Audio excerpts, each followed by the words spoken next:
أعوذ بالله من الشيطان الرجيم. بسم الله الرحمن الرحيم. السلام عليكم ورحمة الله وبركاته. الحمد لله رب العالمين، والصلاة والسلام على أشرف الأنبياء والمرسلين وعلى آله وصحبه أجمعين. أشهد أن لا إله إلا الله وحده لا شريك له، وأشهد أن سيدنا محمدا عبده ورسوله. قالوا سبحانك لا علم لنا إلا ما علمتنا إنك أنت العليم الحكيم، ولا حول ولا قوة إلا بالله العلي العظيم. رب اشرح لي صدري ويسر لي أمري واحلل عقدة من لساني يفقه قولي. اللهم افتح علينا حكمتك وانشر علينا من خزائن رحمتك يا أرحم الراحمين. أما بعد. Yang saya hormati barisan ahli jawatan kuasa Masjid At-Taqwa, barisan Imam, Bilal, pegawai-pegawai masjid, para asatizah, para alim ulama, ibu-ibu, ayah-ayah, muslimin, muslimat, para jemaah yang dirahmati dan dikasihi oleh Allah Subhanahu wa taala sekalian.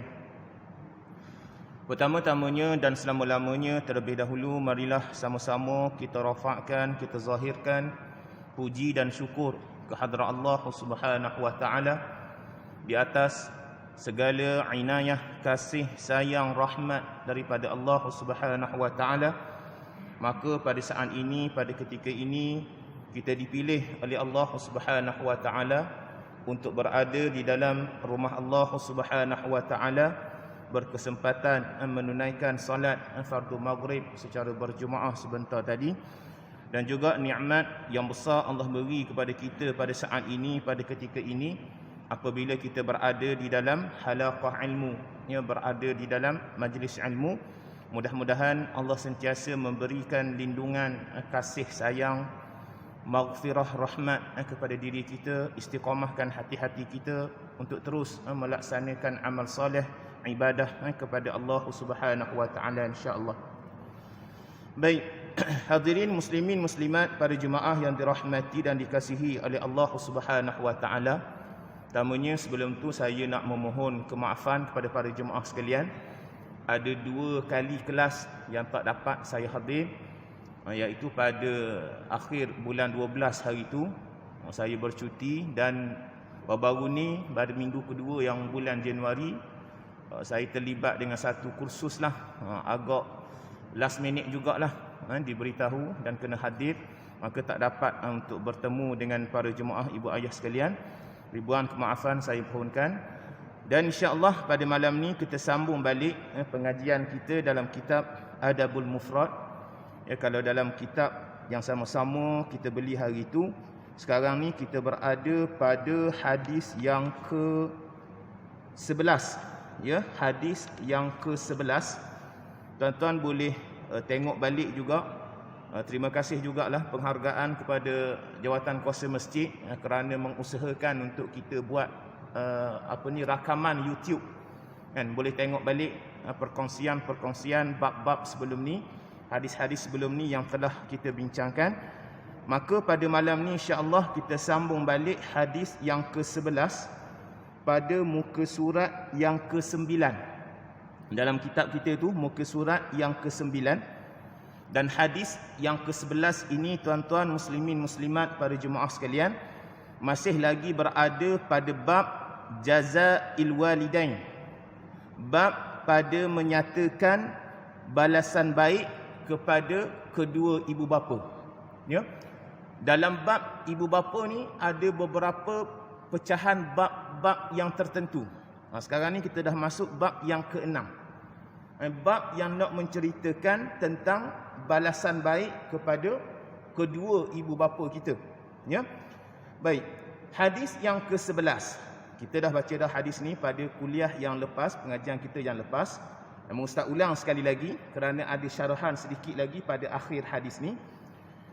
Hadis yang ke-11, haddatsana Adam qal haddatsana Syu'bah qal haddatsana Sa'id ibn Abi Burdah qal sami'tu abi yuhaddithu annahu syahida ibn Umar rajulan yamaniyya yatufu bil bait hamala ummuhu wara'a zahrihi yaqul inni laha ba'iruha al-muzallal in uz'irat rikabuha lam uz'ar thumma qala ya ibna Umar aturani jazaituha qala la wala bizafratin wahidah thumma tafa ibnu Umar فأتى المقام فصلى ركعتين ثم قال يا ابن أبي موسى إن كل ركعتين تكفران ما أمامهما.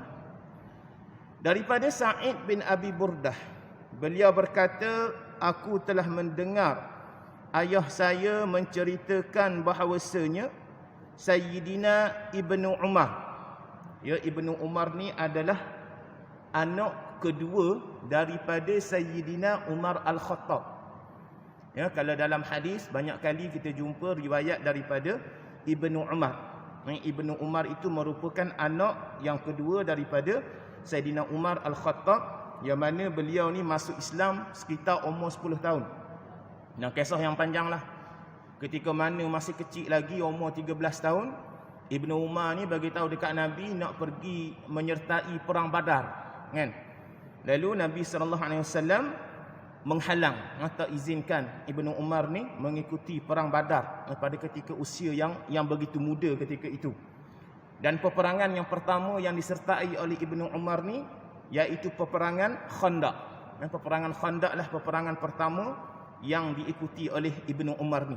Dan banyak sekali lah bila mana hidup pada zaman Nabi SAW, sahabat Nabi SAW dekat dengan Rasulullah, kan, yang mana Sayyidina Umar juga adalah sahabat yang rapat dengan Nabi SAW, maka banyak sekali hadis yang diriwayatkan oleh Ibnu Umar ni, ya. Yang mana kata Ibnu Umar, Sayyidina Ibnu Umar radhiyallahu anhu telah menyaksikan akan seorang lelaki daripada Yaman sedang mengerjakan tawaf di Kaabah. Jadi Ibnu Umar ni kata ada seorang lelaki daripada Yaman sedang melaksanakan ibadah tawaf mengelilingi Kaabah. Ketika mana dia mengerjakan tawaf itu, dia buat tawaf tu sambil mendukung ataupun mengendong ibunya di belakang. Gendong ibu dekat belakang lah. Dan ketika mana dia buat tawaf, ibunya duduk atas belakang dia, gendong ibunya tu, dan dia bersenandung sambil dia menyanyi untuk menghiburkan hati ibunya. Dan apa yang disenandungkannya itu, yang dinyanyikannya itu, dalam satu rangkap perkataan dinyatakan di sini, sesungguhnya aku baginya tunggangan yang hina. Innilaha ba'iruha muzallal. Jika dia takut menunggangiku, maka aku tidak takut ditunggangi. Maksud daripada bait-bait lagu ni menunjukkan bahawasanya dia ni sanggup nak gendong ibu dia ni, nak bawa ibu dia duduk atas belakang dia ni, dan nak jaga ibu dia sebaik mungkin, sesempurna mungkin. Kan, dia kata aku ni merupakan tunggangan, maknanya ibu dia duduk atas belakang, aku akan bawa je ibu aku. Sambil dia tawaf, sambil dia menyanyi, sambil dia tawaf, sambil dia menyanyi lagu yang sama tu. Kemudian orang Yaman ni jumpa kepada Ibnu Umar. Dia kata kepada Ibnu Umar, wahai Ibnu Umar, apakah dengan perbuatan aku sekarang ni, yang aku duk tawaf, duk gendong ibu aku kat belakang, dan aku menyanyikan lagu nak menghiburkan hati ibu aku ni, dengan apa yang aku buat ni, apakah aku sudah membalas budinya? Adakah aku buat ni dah aku membalas budi ibu aku? Lalu jawab Sayyidina Ibnu Umar, tidak, walaupun bizafratin wahidah. Kamu belum lagi membalas jasa ibu kamu, walaupun dengan sekali tarikan nafas ketika ibu melahirkanmu. Tengok tuan-tuan, ya, Ibnu Umar menggambarkan apa yang kamu buat ni, kamu duk rasa macam besar sangat dah. Kan duk gendong ibu, duk tawaf Kaabah. Benda susah nak buat tu kan, benda berat. Lepas tu menyanyi lagi, menghiburkan ibu lagi.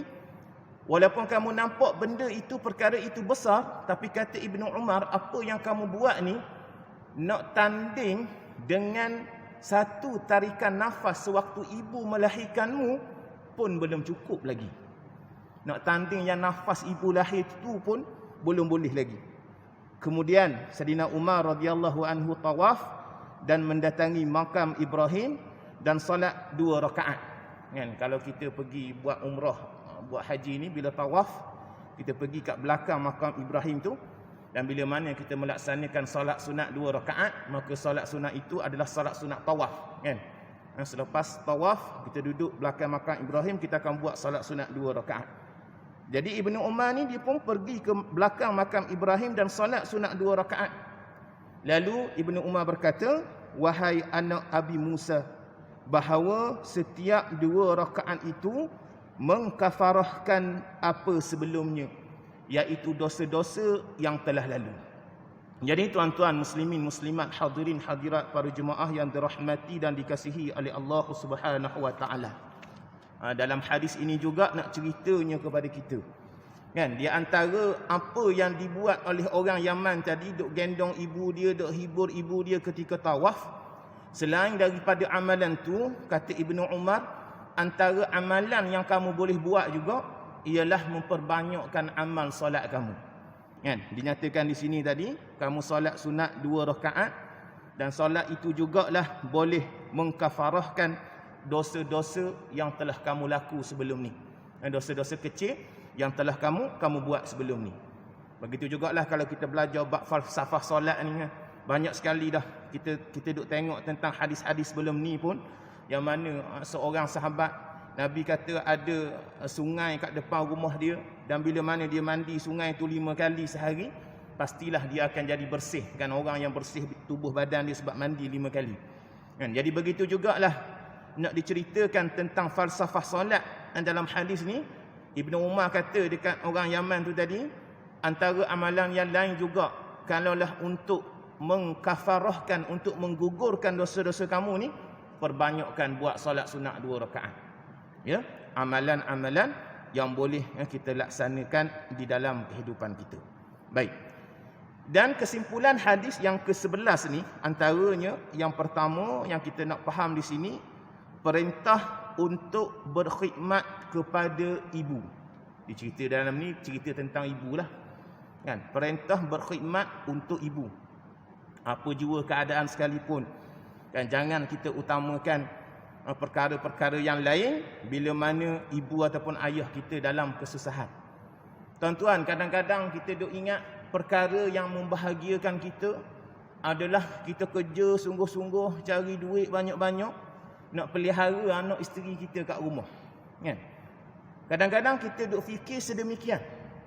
Tapi sebenarnya Islam ni, hebatnya Islam ni, indahnya Islam ni, kebahagiaan yang sebenar, ketenteraman yang sebenar, apabila kita bersungguh dan tekun dalam memberikan kebaikan dan juga ketaatan kepada mak ayah kita yang sebenarnya. Kan? Ada orang utamakan anak isteri sampai membelakangi ibu. Mak ayah kat rumah tak tahu keadaan macam mana. Keluarga dia bukan main dia jaga. Buatlah macam mana pun tak akan boleh datang ketenteraman dalam jiwa kita ni. Kan? Selagi mana kita tak jaga mak ayah kita, tak berbakti kepada mak ayah kita. Kan, anak-anak muda yang mana masih ada mak ayah, fikir-fikirkanlah, kan, bagaimana muhasabahlah diri kita, bagaimana keadaan kita, jasa kita dengan mak ayah kita. Yang bila mana kita bersungguh-sungguh dalam memberikan bakti, jasa dan balas kepada mereka, mak ayah kita, maka itulah sebenarnya hikmah yang Allah akan balas ganti balik. Allah akan berikan kebahagiaan di dalam rumah tangga kita. Ya, itu satu.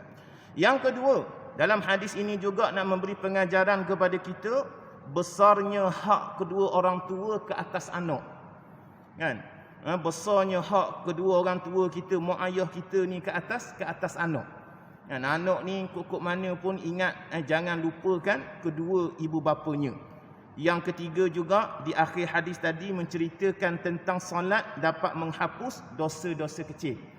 Kan? Solat dua rakaat tadi dapat mengkafarahkan, menghapuskan dosa-dosa kecil yang lalu yang telah kita lakukan. Dan yang keempat, keutamaan tawaf dan solat di maqam Ibrahim. Yang diceritakan secara spesifik dalam hadis ni, yang mana Ibnu Umar habis tawaf tu pergi belakang makam Ibrahim dan solat sunat 2 rakaat. Baik. Muslimin muslimat, para jemaah yang dirahmati dan dikasihi oleh Allah Subhanahu wa taala. Seterusnya kita pergi kepada hadis yang ke-12. Masih lagi dalam bab balas budi bagi kedua orang tua. Hadis yang ke-12, hadis mauquf. Ingat lagi kan? Kita duk belajar dulu. Hadis mauquf ni adalah hadis yang mana periwayatannya itu, hadisnya itu disandarkan kepada sahabat. Kan, sampai kepada sahabat yang duk cerita. Itu hadis Nabi, tapi sahabat yang bawa cerita tu. Sahabat bawa cerita Nabi buat gini, Nabi buat gini. Dalam hadis tu tak ada cerita pun tentang Rasulullah, tapi cerita tentang sahabat. Sahabat yang bawa cerita tentang Nabi. Itu yang dimaksudkan hadis mauquf. Baik. Hadis yang ke-12. Haddatsana Abdullah ibn Salih qala haddatsani Al-Laits qala haddatsani Khalid ibn Yazid an Sa'id ibn Abi Hilal an Abi Hazim an Abi Murrah maula Aqil anna Aba Hurairah kana yastakhlifuhu Marwan wa kana yakunu bi Dzil Hulaifah فكانت أمه في بيت وهو في آخر قال فإذا أراد أن يخرج وقف على بابها فقال السلام عليك يا أمتاه ورحمة الله وبركاته فتقول وعليك السلام يا بني ورحمة الله وبركاته فيقول رحمك الله كما ربيتني صغيرا فتقول رحمك الله كما بررتني كبيرا ثم إذا أراد أن يدخل صنع مثله. Bahawasanya Abu Hurairah radhiyallahu anhu adalah beliau wakil menggantikan Marwan. Marwan ni adalah Ibnu Hakam di Madinah, di mana ketika itu Marwan berada di Zulhulaifah. Jadi Marwan ni adalah seorang pemimpin ataupun hakim di Madinah. Di Madinah, hakim di Madinah tu. Dan bila mana Marwan ni dia nak pergi urusannya, ada hal lain ke satu tempat yang bernama Zulhulaifah. Tak kira lah sebenarnya Marwan ni nak pergi ke mana-mana sekalipun, bila mana dia keluar daripada tempat dia tu, maka dia akan minta Abu Hurairah untuk jaga tempat dia tu. Kan, untuk berkhidmat sebagai hakam di Madinah tadi tu. Jadi begitu juga dalam kisah ni ada satu keadaan tu ketika mana Marwan ni dia pergi ke Zulhulaifah, dia pun bagi tahu dekat Abu Hurairah, minta Abu Hurairah ni menggantikan tempatnya sebagai hakam di Madinah tu. Maka ketika mana Abu Hurairah menjadi pemimpin ataupun menggantikan tempat Marwan di Madinah tadi, maka adalah ibu kepada Abu Hurairah berada di rumah. Jadi Abu Hurairah setiap kali nak pergi keluar dan ibu dia tu ada kat rumah, dan Abu Hurairah ni berada di rumah yang lain. Mana rumah berbezalah. Ni rumah ibu Abu Hurairah, ni rumah Abu Hurairah. Dan ketika mana Abu Hurairah nak keluar ni, maka dia akan tengok kepada rumah ibunya. Ya. Perawi berkata, maka apabila Abu Hurairah hendak keluar, sebelum dia nak keluar daripada rumah, beliau berdiri di hadapan pintu rumah ibu beliau. Abu Hurairah ni nak keluar, nak pergi kerja, nak gantikan Marwan tadi tu, maka mula-mula dia akan berdiri dulu kat depan rumah ibu dia tu. Lalu Abu Hurairah berkata, Assalamu alayki ya ummatah wa rahmatullahi wa barakatuh. Bagi salam dulu dekat ibu dia. Nak pergi kerja, nak ganti tempat Marwan ni, sebelum pergi, bagi salam dulu dekat ibu dia. Dan ibu dia pun jawab, Wa'alaikassalam ya bunai wa rahmatullahi wa barakatuh. Lalu ibu dia berkata, Allah merahmatimu, wahai ibu, sebagaimana engkau mengasuhku ketika aku kecil. Bila dia bagi salam, ibu dia pun jawab salam. Lalu Abu Hurairah jawab balik, Allah merahmatimu, wahai ibu. Mendoakan kepada ibunya, Allah merahmatimu, wahai ibu, sebagaimana engkau mengasuhku ketika aku kecil. Kemudian ibu beliau menjawab, Allah merahmatimu sebagaimana engkau berbakti terhadapku di kala dewasamu. Kemudian apabila beliau hendak masuk, beliau juga berbuat seumpamanya. Nak keluar rumah pun begitu Abu Hurairah buat, begitu juga bila mana Abu Hurairah balik, nak masuk dalam rumah dia balik, begitu juga dia buat, bagi salam dan doakan kepada ibunya tu. Ini sahabat tuan-tuan, kan? Diceritakan begitu indah perilaku, adab yang diajarkan, begitu menghormati ya kedua ibu bapanya. Dalam kisah ni ada dua benda yang di-highlightkan. Pertamanya bagi salam kepada ibunya, dan yang keduanya mendoakan ibunya. Ya, dan bila mana kita faham bila mana doa ni bukan sekadar doa aja. Dan bila mana doa ini, doa itu jugalah yang nak menyatakan Abu Hurairah ni berbakti kepada ibunya. Dalam konteks kita doa ni, seorang anak ada dua. Satu, dia buat baik, kan? Berlaku baik kepada mak ayah dia, buat baik tu satu. Tuntutan kita buat baik kepada mak ayah. Yang kedua, dituntut juga untuk kita berdoa. Dan doa itu jugalah yang dimaksudkan sebagai manusia yang berbakti kepada mak ayah dia. Jadi dalam konteks kehidupan kita, kata ulama, walaupun mak ayah kita telah meninggal dunia, antara cara nak berbakti kepada mak ayah yang telah meninggal dunia ni, jangan lupakan doa dalam setiap solat kita, kan? Habis solat sentiasa doakan kebaikan untuk mak ayah kita. Dan kena ingat jugalah, apabila didikan-didikan seumpama ini, begitulah hasil yang akan dibuahkan nanti. Kalau tengok dalam hadis ini tuan-tuan, bagaimana dididik, kan? Marwan dengan ibu dia ni, Abu Hurairah dengan ibu dia ni, kan, buat baik, bagi salam, doa.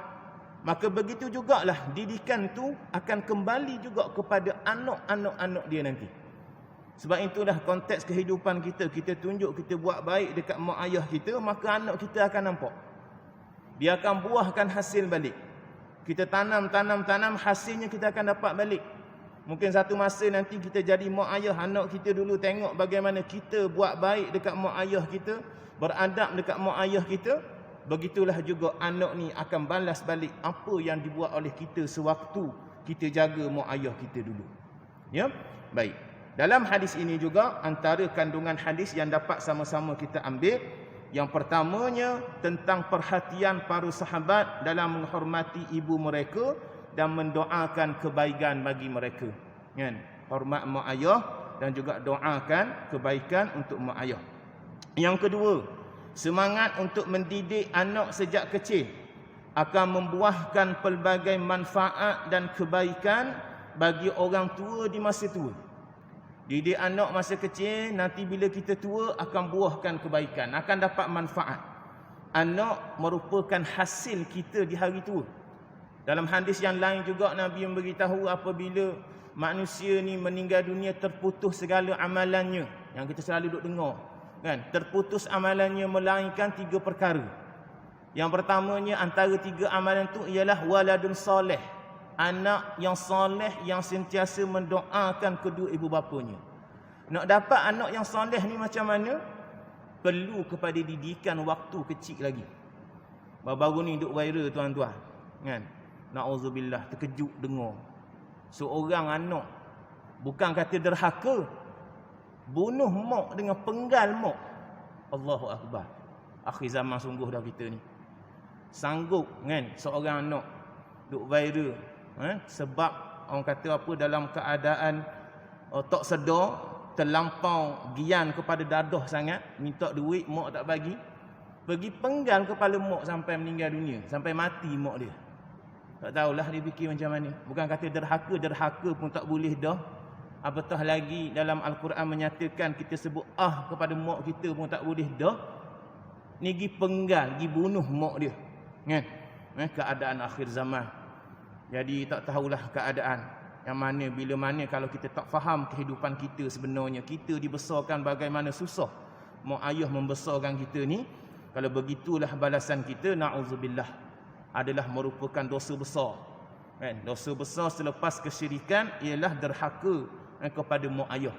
Yang derhaka kepada mak ayah itu termasuk dalam bab dosa besar kepada Allah Subhanahu wa taala. Baik, yang tu yang kedua, semangat untuk mendidik anak sejak kecil. Yang ketiga, dalam hadis ini juga menceritakan tentang ada satu kaedah ataupun perlakuan yang mana ketentuan yang berlaku mengenai pemberian mewakili saat pemimpin tidak ada. Tadi hadis ni ceritakan Marwan, dia nak keluar pergi ke luar negeri. Maka dia lantik Abu Hurairah untuk jaga tempat dia. Jadi rupa-rupanya dalam konteks siasah syariah kita, kaedah kita hari ini, dalam konteks pentadbiran kita pun, bila mana ketua keluar, mesti dilantik seorang untuk menggantikan, untuk memastikan urus takbir berjalan dengan lancar ketika itu. Dan hadis ini memberitahu kepada kita jugalah. Jadi Nabi dulu buat lama dah tentang tu. Jadi apa yang kita buat hari ini sebenarnya telah dilaksanakan oleh Nabi SAW, oleh sahabat radhiyallahu anhum waktu 1400 tahun dulu dah. Pemimpin keluar mesti menggantikan supaya takbir urus negara ataupun sesuatu organisasi ketika itu berjalan dengan lancar. Baik. Seterusnya hadis yang ke-13 pada muka surat yang ke-11. Hadis yang ke-13 hadis marfu'. Hadis marfu' ialah hadis yang disandarkan direct kepada Nabi sallallahu alaihi wasallam. Qala wa haddatsana Abu Nu'aim qala haddatsana Sufyan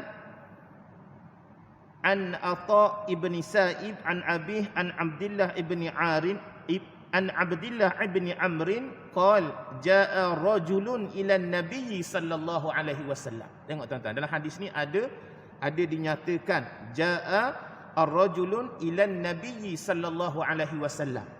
Maknanya lafaz Nabi tu ada dalam hadis ni. Rajulun ila Nabi sallallahu alaihi wasallam yubayi'uhu 'ala al-hijrah wa taraka abawayhi yabkiyan faqala irji' ilaihima wa adhikhuma kama abkaitahuma.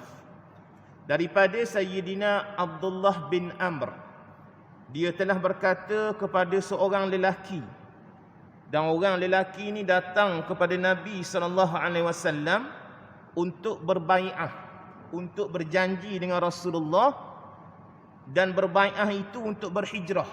Seorang lelaki ini jumpa Nabi saat hijrah Nabi daripada kota Mekah ke Madinah. Dia datang jumpa Nabi, dia kata dia nak ikut Nabi berhijrah. Dan ketika mana dia nak ikut Nabi berhijrah tu, sebenarnya dia telah meninggalkan kedua ibu bapa dia. Mak ayah dia tak tahu pun. Dan mak ayah dia tak izin pun dia hijrah ketika tu. Dan ibu bapanya tu dalam keadaan menangis. Kan, bila seorang lelaki ni jumpa Rasulullah, dia kata nak hijrah, bai'ah dengan Nabi, nak ikut Nabi hijrah. Sedangkan di belakangnya, di rumah dia ditinggal mak ayah dia dalam keadaan menangis. Apa kata Nabi?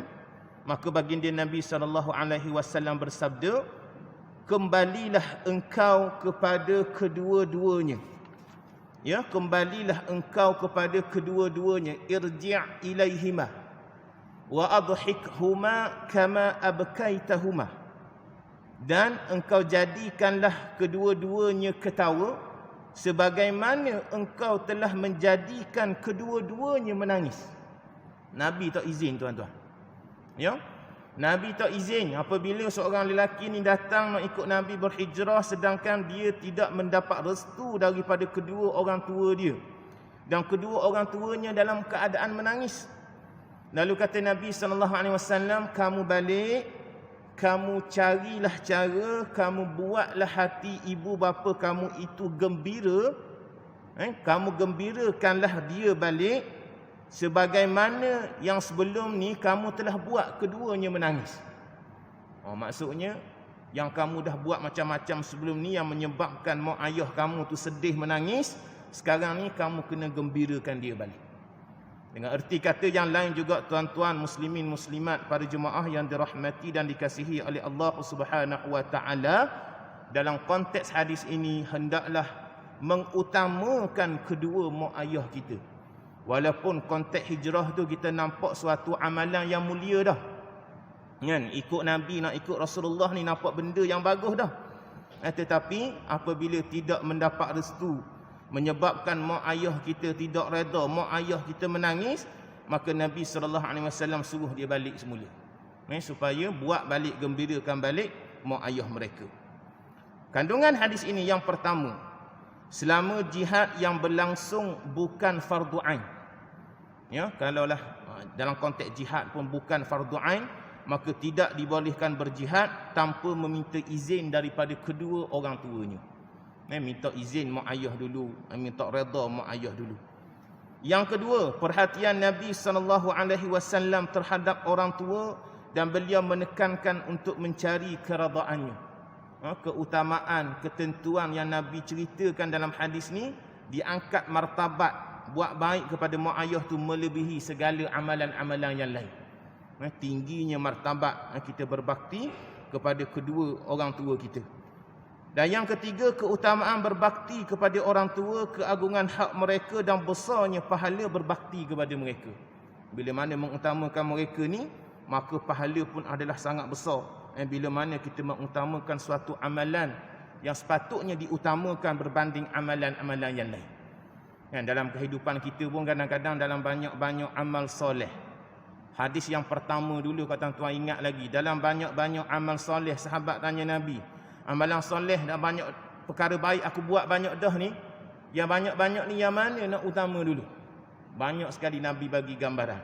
Jadi begitu juga dalam hadis ni. Antara nak hijrah dengan buat baik kepada mak ayah, buat baik mak ayah lebih utama daripada hijrah ikut Nabi SAW. Baik. Yang seterusnya, hadis yang ke-14. Masih lagi dalam bab menceritakan tentang berjasa kepada mak ayah, buat baik kepada mak ayah. Hadis yang ke-14, hadis mauquf.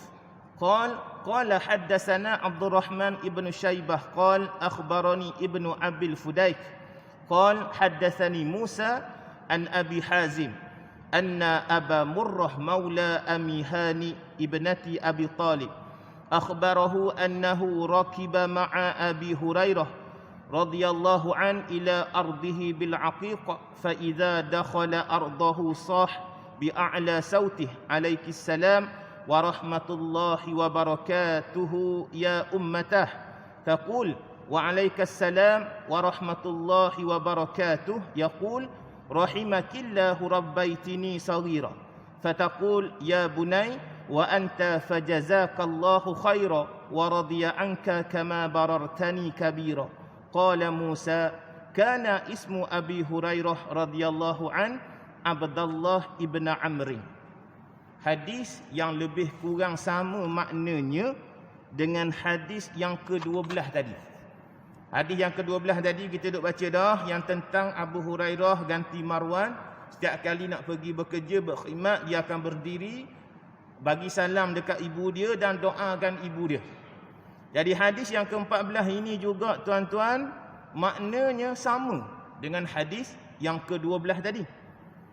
Jadi sebelum ini juga kita dah tengok ada pengulangan hadis yang dibawa oleh Imam Al-Bukhari dalam kitabnya Adabul Mufrad ni. Kenapakah dibawa pengulangan hadis itu? Satunya, pengulangan hadis itu juga nak menunjukkan bahawasanya antara dua hadis walaupun maknanya sama tetapi lafaznya berbeza. Maknanya yang dulu tu lafaz lain, yang sekarang ni lafaz lain. Itu satu.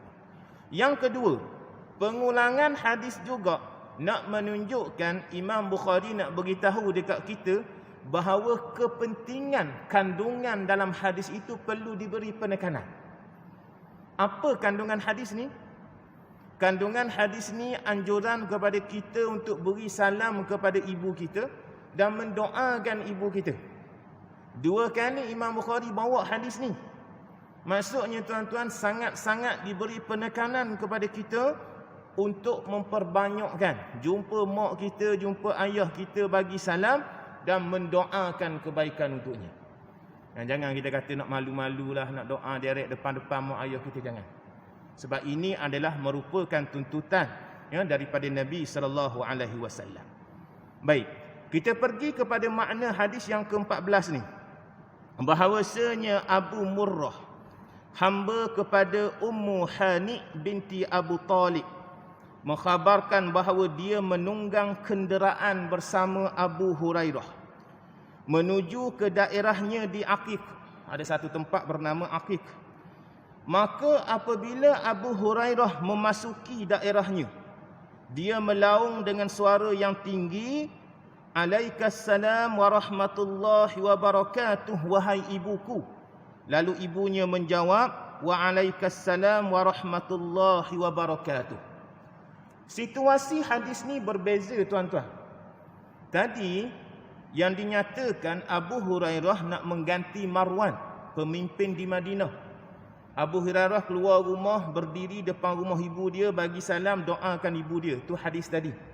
Dan hadis sekarang ni, hadis yang ke-14 menceritakan Ummu Hani ni, dia menunggang kenderaan bersama Abu Hurairah, naik kenderaan bersama Abu Hurairah, dan dia menyaksikan bila mana Abu Hurairah tu masuk ke daerahnya dekat dengan rumah ibu dia, maka Abu Hurairah akan melaungkan, beri salam kepada ibunya dan doakan untuk ibunya.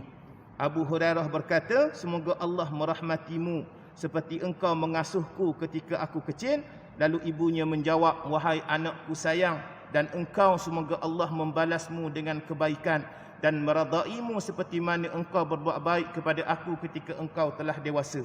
Berkata Musa, adalah nama Abu Hurairah itu ialah Abdullah bin Amr. Maknanya hadis makna lebih kurang sama, tapi situasinya berbeza. Tadi nak keluar pergi bekerja. Sekarang ni ketika mana dah buat kerja dan sebagainya, masuk ke daerah dia dekat rumah ibu dia, maka Abu Hurairah akan melaungkan, bagi salam dekat ibunya dan mendoakan untuk ibu dia. Muslimin muslimat, para jemaah yang dirahmati dan dikasihi oleh Allah Subhanahu wa taala. Kandungan daripada hadis yang ke-14 ini, yang pertamanya adalah tuntutan tentang bagi salam. Nanti dalam adab bagi salam, kita akan belajar juga ada beberapa keadaan-keadaan tertentu keutamaan bagi salam. Yang pertamanya, orang berkenderaan lebih utama bagi salam kepada orang yang berjalan. Tuan-tuan bawa kereta, berkenderaanlah, ataupun naik motor, berkenderaan. Bawa motor, tiba-tiba tengok ada orang berjalan. Maka yang kita naik motor ni lebih utama beri salam, lebih afdal bagi salam kepada orang yang berjalan tadi. Yang kedua, orang yang berjalan lebih utama bagi salam kepada orang yang duduk. Orang ni berjalan-berjalan tengok ada orang duduk, maka dia lebih utama bagi salam kepada orang yang duduk tu. Itu kedua. Yang ketiga, keutamaan bagi salam orang yang sedikit kepada yang banyak. Kita masuk daripada luar, masuk dalam masjid. Dalam masjid jemaah ramai, kita seorang baru masuk. Kita sedikit, jemaah ramai. Maka keutamaannya, kita lebih utama bagi salam kepada jemaah yang ramai di dalam masjid. Dan yang keempat, keutamaan bagi salam orang yang muda kepada yang lebih tua. Ini kena faham dalam adab bagi salam. Maka dalam hadis yang ke-14 ini secara tidak langsung mengajar juga kepada kita tentang beri salam, yang mana Abu Hurairah ni dia berkenderaan. Dia bagi salam dekat ibunya yang sedang berada di rumah. Itu satu. Dan yang kedua, Abu Hurairah ni anak kepada mak, yang muda kepada yang tua tadilah. Keutamaan beri salam. Dalam orang yang muda, hendaklah diutamakan beri salam kepada orang yang lebih berusia. Itu satu. Yang kedua juga, anjuran agar membalas salam dan mendoakan kebaikan kepada pihak yang terlebih dahulu mengucapkan salam. Bila mana orang bagi salam, terus diwajibkan kepada kita untuk menjawab salam dan doakan balik kebaikan untuknya. Dan ibu dia tadi ni jawab salam dan doakan balik kebaikan untuk anak dia tadi. Dan yang ketiga, puncak keinginan seorang ibu adalah Allah memberikan kebaikan dan redha kepada anaknya. Matlamat yang terakhir, mak ni seorang mak, seorang ayah. Kan? Walaupun mak dengan ayah ni macam-macam anak buat dekat dia, tapi dia ada satu keinginan dalam hati dia, dia nak anak dia ni berjaya, dapat kebaikan, dapat redha daripada Allah dunia dan akhirat. Dan walaupunlah anak dia ni macam-macam dah buat kat dia, dia nak sangat anak dia ni datang minta maaf, berbaik dengannya. Sebab redha itu jugalah yang akan mendapat suatu kebahagiaan dunia dan di akhirat oleh Allah Subhanahu wa taala. Yang kita nak cari redha Allah Subhanahu wa taala. Jadi muslimin muslimat, ibu-ibu, ayah-ayah, para jemaah yang dirahmati dan dikasihi oleh Allah Subhanahu wa taala, saya kira kita berhenti dulu pada hadis yang ke-14. Jadi dalam bab yang ke-6 ni, bab balas budi bagi kedua orang tua, bab pada menyatakan balasan baik kepada kedua ibu bapa, kita dah habis sampai hadis yang ke-14. Jadi next nanti kuliah yang seterusnya kita akan masuk bab yang ke-7. Bab yang ke-7 ialah durhaka kepada kedua orang tua, dan hadis yang mula-mulanya adalah hadis yang ke-15. Jadi wallahu taala a'lam. Saya ingat sekadar itu dahulu. Mudah-mudahan ada kebaikan manfaat untuk kita bersama. Sekiranya ada kekurangan, kelemahan, saya mohon maaf. Yang terbaik itu datang daripada Allah Subhanahu wa taala. Aqulu qawli hadza wa astaghfirullahal azim li wa lakum. Wassalamu alaikum warahmatullahi wabarakatuh. A'udzu billahi minasyaitonir rajim. Bismillahirrahmanirrahim. Alhamdulillahi rabbil alamin, wassalatu wassalamu ala asyrafil mursalin wa ala alihi wa sahbihi ajma'in. Walhamdulillahi rabbil alamin.